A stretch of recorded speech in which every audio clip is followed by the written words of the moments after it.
and gentlemen, welcome back to the channel. Today we have a tutorial that I think you guys are going to like a lot. So the reason why I chose this tutorial in particular is it uses a lot of the things that we've talked about in the past. So the process in of itself isn't very hard, but it has a very artistic and stylistic approach. So we're going to show you how you can take your drawings, your doodling, your artwork, anything that you create in 2D, and we're going to bring it into life in 3D. And when I say bring it into life in 3D, I mean we're going to 3D track it to real life footage such as this right here. So I got this idea from this guy's Instagram here. This is Criterio Grafico, if I'm pronouncing that correct. I want to show you some of his posts. I'm going to leave his Instagram link down below. I recommend you guys go and give him a follow because he creates some really interesting stuff. Alright guys, so looking at this first post, this will give you a good rough idea of some things that you can create with this. Now what I like about here is you can see how the layers are separated, so as you move forward, it creates this sort of abstract image, which I think is really nice. Have that nice artistic feel to it, matches the color scheme of everything in the background. You can apply this technique in many different ways. One of those such ways is doing some sort of product, corporate client work, as you can see here. Now this may look like a 3D model at first with the bottle, but if you look closely, you can see that this is actually painted in and the label on top of it. Nice creative way where you can take something like this and apply a cool spin to it, moving forward, taking what's around the house, and again applying this creative artistic look onto it using this technique. Again, some more corporate work. You have this little animated writing in effect, which is pretty nice. And I like this one because he broke the layers up. So you have the foreground in one layer of Z space. And as you move backwards, you can see each of the layers of the background and the different elements of this really broken up. And I recommend that when you do shoot this, you shoot it as stable as possible so that you can create movement like this if that's what you're going for. This is a cool little way to composite real life, really get creative. And as you see, he has some animated elements here. The other ones were just still images but composited in. This one is using actual animation and then compositing it in. I think that you can use this in so many different ways, whether it's a music video, dance video, corporate client work. There's so many things you can do with this. The application is something we've talked about for a long time, but the creativity is really what drives this. So let's go and get right into it. And again, link to his Instagram will be down below. Make sure you guys leave him a follow. Take some footage out there. Maybe you have some lying around. Maybe you see something on the spot and you think of a good idea that would work well for this. I just kind of looked around my house and thought of some different things that would work well. So for here, just kind of thought of a little spider going down. So if you are shooting handheld and it's a tiny bit shaky, here's the original footage. You can see a little bit shaky. What you need to do is in either After Effects or Adobe Premiere, you right click and you nest. And I'm pretty sure in After Effects, you don't have to do this nesting step. And then you just go to your effects and presets and you search for a warp stabilizer effect. So drop that on there, let this analyze. Once it's finished, you place it in a new composition and just render out that warp stabilized clip. And then you should be good to go and you should have something like this.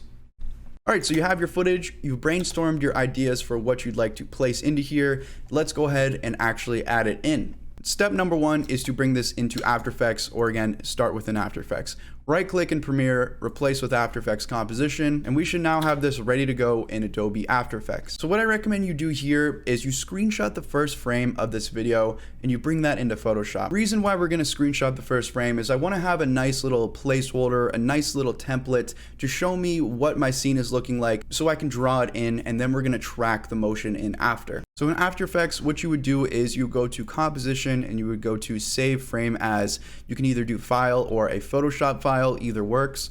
Or if you are using that dynamic link with me in Adobe Premiere, what you can do is just click this little screenshot button in Adobe Premiere, this export frame, and you can just choose where you would like to save this. So I recommend you make a little folder here, screenshots, and just save it in there. Now we're going to open up Adobe Photoshop and you'll see here's my little last composition. We're going to start from scratch here. I'm going to go up to File, New. I'm going to make this document the same size composition as my footage. So mine was 1920 by 1080. So I'm going to go ahead and click create. And let's go ahead and just drag in that screenshot that we took of our footage. So I'm going to drag this into Photoshop. It should fit perfectly.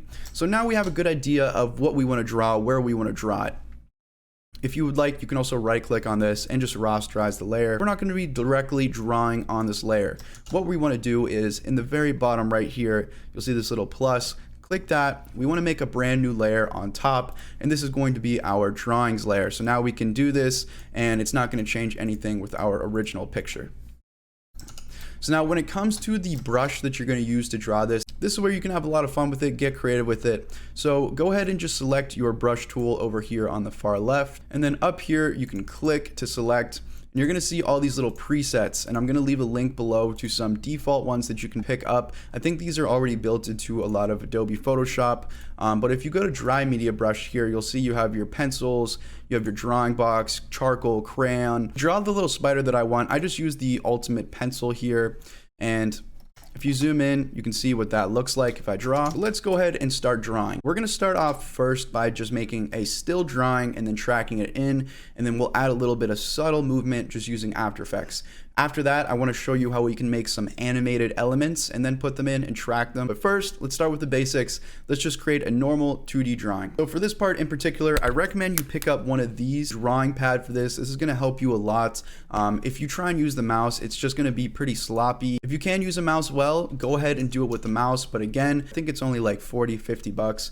Pretty cheap, and it helps a lot. Also, make sure you're using Control-Alt in your mouse wheel just to zoom in here. Makes it a lot easier to draw whenever you're up close instead of further away. So here's just a little time lapse. You guys can go ahead and start doodling. Pretty self-explanatory here. I'm not the best at drawing in the world. I just Google imaged a little picture of a spider web, and I use that as a reference for me to kind of copy it over on the left side. So even if you guys have poor drawing skills, you can still do some really interesting stuff with this technique. Trust me, you don't have to be the best artist in the world to be able to pull off things like this. But if you are very good at drawing, especially in this Photoshop digital sense, you guys are going to have a huge advantage, and you guys are going to be able to do a lot more than just these simple doodles. So have fun with it. I think you guys will like this a lot. What's up guys, me from the future here. I'm working on some more variations of this. I found that another very useful thing to do for people that aren't very good at drawing, you can find something that you want to add in here. For example, I want to add the cross on Mac Miller's finger here. You can right click on any image, copy it, and then just Control V to paste it into Photoshop, rotate this and place it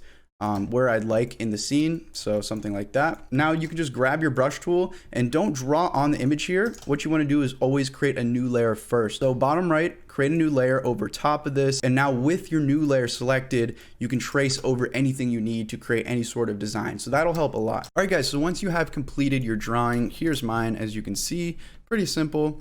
What you want to do is you actually want to hide this background layer. So you only want to have the layer that has just your drawing. Now at this point, you have a few options. I recommend, since we are using After Effects, that you guys just go up to File, Save As, and you can actually just drag your Photoshop project file into After Effects as its own layer. Now, if you don't want to do it that way, you can export this as a PNG and do everything the same exact way. So go ahead and save your drawing here.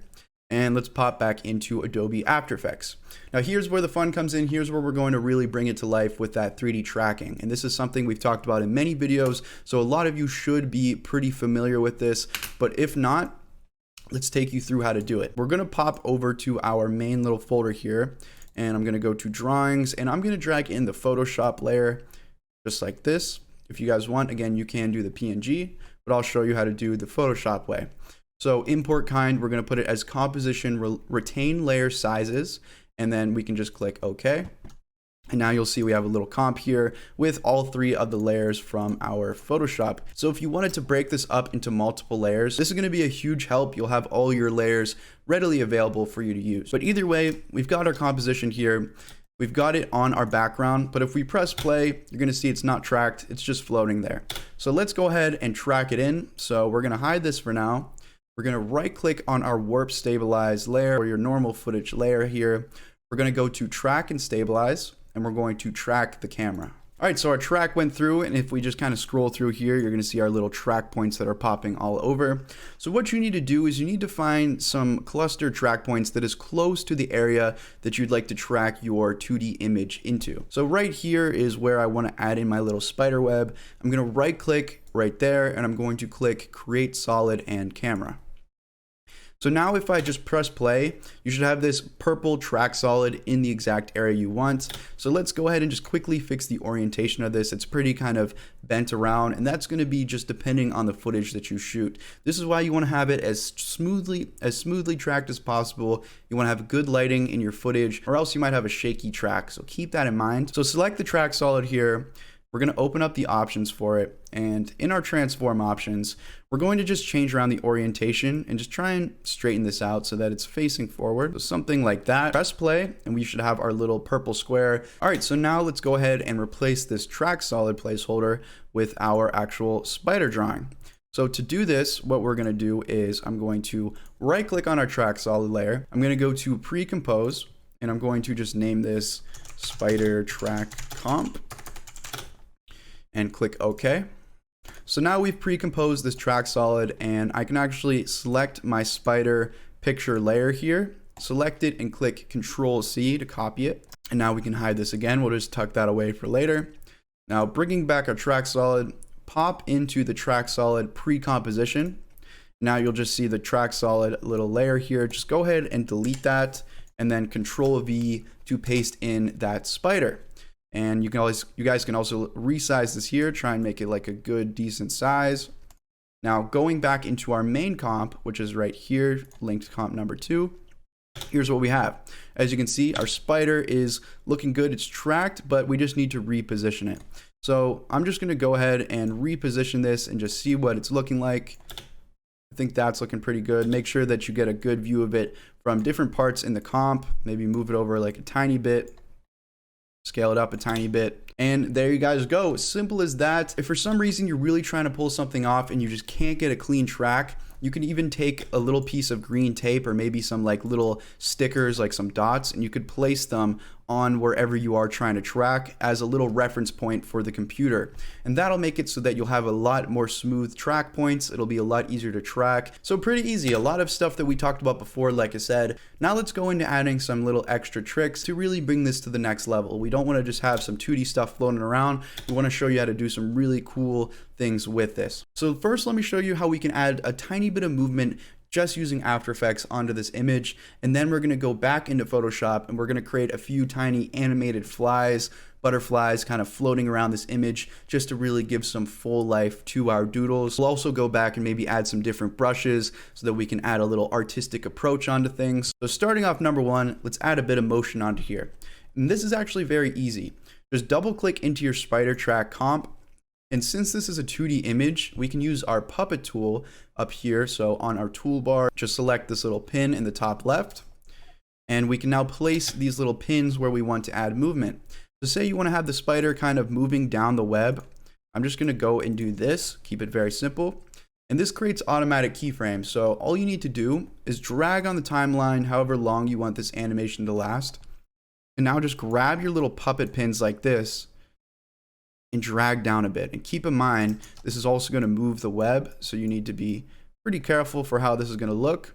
But if we drag back to the beginning, you guys are going to see we now have this subtle little animation where a spider is just going down the web. And something like that can just add a tiny bit more of life into your drawing. If you wanted to, you could really go out and maybe add a little bit of movement onto the spider legs. So the puppet tool is a great weapon at your disposal when it comes to this, especially because you're working with this still 2D image. It's very easy to animate using this little trick. See what that looks like when added in with the motion, and you can kind of see it happening there. It's very subtle because we're moving closer to it, but you got some nice little motion going on with that. So that's a first way to sprinkle a little bit extra onto this. Now let's go back into Photoshop and create a few little subtle animations that we can put in here. All right, everyone, so we are back in Photoshop. We're gonna create a simple little animation. I just made some flies kind of buzzing around here. Of course, you can make anything you like. So let's start from scratch. I'm gonna go up to File, New. This time, instead of using one of these image presets, we're gonna go over to Film and Video, and again, we're gonna make it the same size as our normal footage that we're working with. So 1920 by 1080 for me. Go ahead and click Create. Now, you may not be seeing this here, this Create Video Timeline. If you're not seeing this popping up, just go up to Window and then just make sure you check Timeline right here. And then you can go and click Create Video Timeline. I also recommend that you guys click these 3 little dots here on your timeline to open up the settings. And we're gonna go ahead and click Enable Timeline Shortcut Keys. So before we can do that, just go click and create a new layer, and it should pop up here as transparent over our white background, and we'll end up hiding this later on, but we'll just keep it up for now. Now you can select this layer 1 that we've created. What you want to do is just move maybe 1 or 2 frames over and make a cut. And then now you can use your arrow keys and just keep moving over 1 or 2 frames and making the cut. The reason why I'm saying 1 or 2 frames, you can choose the look of your animation. If you want to have a 2-frame animation, you won't have to draw as much. It'll look a little bit less jittery and a little bit more low frame rate, if that makes sense. I'm just going to go every 2 frames. So I'm going to click 1, 2. Click scissors here to make a cut, and I'm just going to do that for the duration for however long I want this animation to last. So if you want, you could go over back into After Effects and you could see how long your full video is. You'll see the exact number of frames in the sequence, so 83.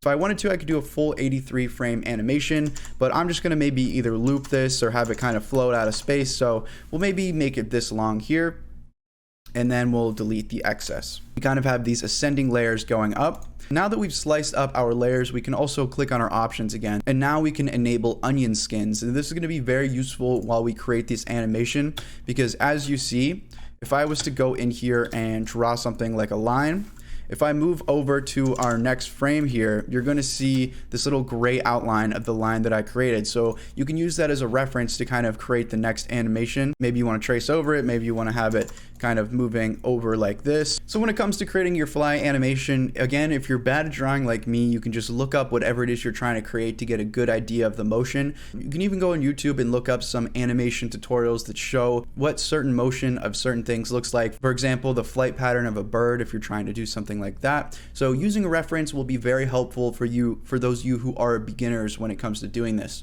So make sure you're always selecting frame number 1.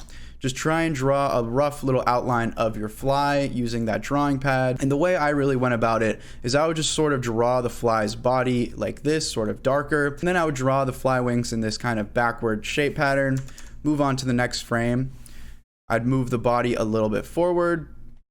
And this time, instead of having that same exact shape I did for the wings, I'd kind of have them up like this, kind of more like airplane-like. And that way, once you play it in full speed, it looks like the wings are sort of flapping. And again, I don't really have that much animation experience. I'm a complete beginner, just like probably a lot of you are. So here's a little time lapse of my process here. Go ahead and create whatever you'd like.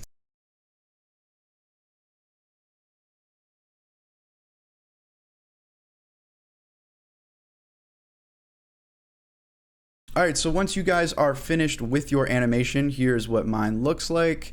I probably should have had them reset all the way to the beginning position, but we're going to try and finesse it in post, and you guys will see what I mean later. But anyways, what you want to do now is see your layers over here on the right. This is our background layer. We can now hide this because we want this to be fully transparent when we bring it back into Adobe After Effects. Now you can go up to File, and instead of saving this like we did with the still image, we're going to export this as an animation. So go over to Export, and then go over to Render Video. And it should automatically by default be rendering as a .mov animation high quality. That's fine. And then go ahead and just select the folder that you'd like to save this to and render this out. So hopping back into Adobe After Effects, let's go ahead and bring our little animation in here. So here's the folder where I saved mine. I'm just going to drag this into my comp. We're going to use the same technique we did earlier. And good thing for us, we actually already have this camera tracked. So if you want, you guys can do the same little bullseye, replace the track solid composition that we did earlier for the spider. Only really need to do that if you want to put it in a specific place. Since these are just going to be flies that are floating around, we're not going to use that little bullseye. We're not going to use that little track solid method. We're just going to go over to our switches here and turn this into a 3D layer. So now, since we already have the camera created from earlier in the tutorial, this should automatically be tracked in 3D space. And if it's hard to get a good gauge of what that's looking like, you can click on the layer, and you now have this blue Z distance axis. So you can drag this towards you. So I'm just pulling my mouse to the left, and I'm kind of just pulling it closer to the camera. And now you can see that the flies literally will float right past the camera like this. You can position that however you'd like. If you want, you guys can click Control D to duplicate this, and you can make a little loop. And so when I talk about changing the Z position, while I'm working on the second part of this here, you guys probably saw this at the beginning. Here's how I really use Z positioning to really kind of go through this kind of tunnel of clouds. So what I did was I went in Photoshop and I just pulled the colors from the actual original image here, and I just kind of painted them over with the brushes that I showed you earlier. You can really have it look like you're just traveling through 3D space, so you can create some really cool stuff with that. So what I did here was I just clicked Control D and pre-composed these so that it's kind of looping back in. And then I also click Control D again to duplicate that one more time, and I just drag the Z position of this duplication back a bit so that we have some in the foreground, some a little bit up in the top left, and there you go. So that's how we can bring in some little animated elements alongside our little normal 2D. And I think that just adds so many more layers on top of what you can do with this method. And it really is a great tool for flexing your own creativity and putting in whatever it is you want. To finish this recording here, I'm actually going to keep experimenting with this and see what other things I can create. I'll put them on the screen now.